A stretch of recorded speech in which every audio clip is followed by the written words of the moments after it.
Well, that's a very long question. No, God didn't, because I think to assume that God takes pen and paper is actually to bring God right down to our level, to anthropomorphize, whatever that word is, to do that to God. And, so I think, the technical question is that when the Jews went into exile, there was a need to write their story. So the stories that had been told around the campfire, or however the stories were passed on, became written. So that then takes you to the inspired. And,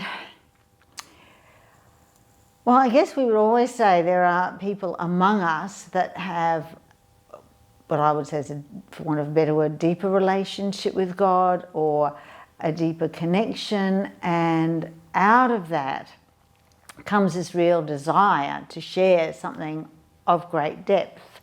So some is stories, and I don't necessarily mean they have to be untrue, but in the same sense that everyone who's watching would have stories about their Christmases, their childhood and so on, that get told year after year. The stories of the beginnings would have been told year after year, and it even implies that, the Exodus story, tell it to your children. When it comes to the prophets, well, then that's clearer, because they're obviously, they feel inspired, they feel God is talking through them, and that there was a need to record that. When it comes to the New Testament, it's even more complicated. You shouldn't have asked the question. Because it starts with Paul, who writes letters, and then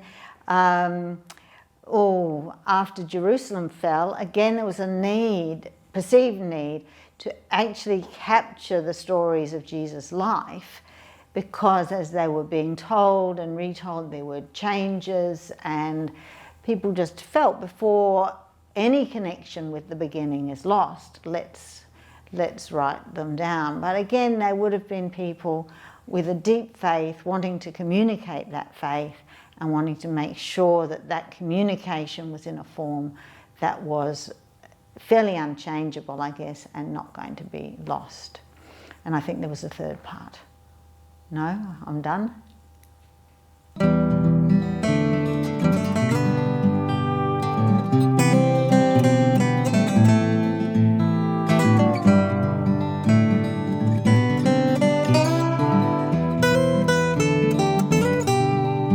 And when we lose our way, well, we'll get there still.